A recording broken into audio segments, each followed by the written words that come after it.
कुल मालिक की प्रिय आत्माएं अर्थात सभी प्रेमी भक्तजन माह की 24 तारीख के मध्याह्न के अंतर्गत हम सब इस पूज्य स्थल पर एकत्रित हुए हैं। कुल मालिक की दया से, उसकी कृपा से, उसकी मेहर से ऐसा ये शुभ अवसर प्राप्त हुआ है। जब भी कहीं उस मालिक की दया होती है, कृपा होती है, या जिस भाई पर बहन पर उनकी करुणा बरसती है, तो वो उस परमेश्वर की अर्थात मालिक की चर्चा में, कीर्तन में, कथा में, सत्संग में, उनकी आराधना में सम्मिलित होते हैं। यदि परमात्मा की कृपा ना हो, यदि उनकी दया दृष्टि किसी जीव पर ना हो, तो उसकी कोई पावर नहीं, उसकी कोई सामर्थ्य नहीं होती जो वो किसी परमात्मा की चर्चा में या कहीं आराधना में या कहीं सत्संग में, कहीं कीर्तन में जाकर के सम्मिलित हो सके। क्यों? ये संसार पूरा का पूरा मृत्यु लोक है, और ये मृत्यु लोक काल भगवान का, जो जिसे काल भगवान या काल निरंजन या धर्मराज कहते हैं, उनका ये संपूर्ण जगत है, और उनके माध्यम से ही ये संपूर्ण जगत संचालित किया जा रहा है। क्यों?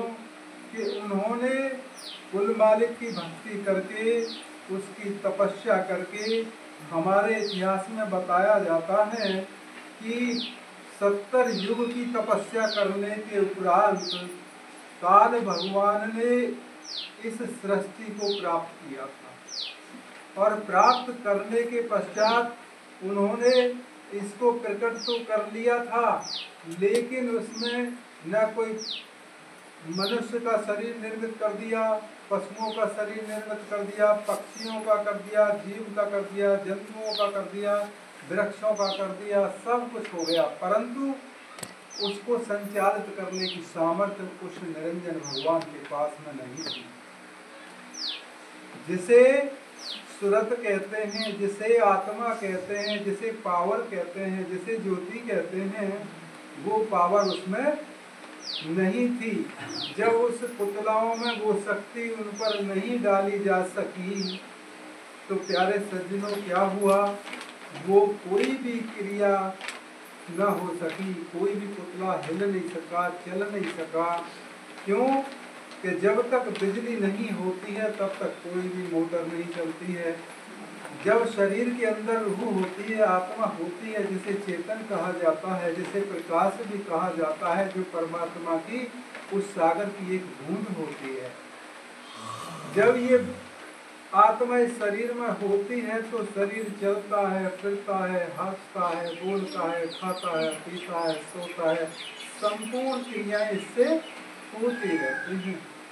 परंतु जब इस शरीर से ये रूह यहाँ से निकाल लिया जाता है कर्म के अनुसार, तो उस शरीर से अलग होने के पश्चात में रूह अलग हो जाती है और शरीर अलग हो जाता है।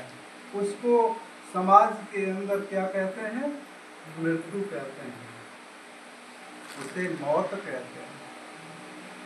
सूक्ष्म शरीर के साथ में रूह निकाली जाती है। एक तरफ सूक्ष्म शरीर खड़ा रहता है, एक तरफ शरीर खड़ा रहता है। वो सूक्ष्म शरीर जिसका शरीर है, जिस खोल में से वो निकाला गया है, वो भी उसे देखता है, परंतु वो किसी को दिखाई नहीं देता। और कर्मों के अनुसार उस सूक्ष्म शरीर को यम के दूत, जिसे धर्मराय कहते हैं, धर्मराय के सबसे बड़े जो सेनापति हैं वो यमराज जी होते हैं। और यमराज जी के अलावा उनके जो सबसे लेखाकार होते हैं, जिसे मुनीम भी कहा जाता है धर्मपुरी में, उसका नाम चित्रगुप्त है। एक एक पल का प्रत्येक जीव का कर्म का लेखा जोखा उनके पास होता है। कर्म के अनुसार यहाँ से शरीर में से रूह को निकाला जाता है, तो सूक्ष्म शरीर के साथ, और सूक्ष्म शरीर के साथ जब निकाल करके ले जाते हैं तो कहाँ ले करके जाते हैं? वो लेकर के जाते हैं धर्मपुरी में, धर्मराय के न्यायालय में।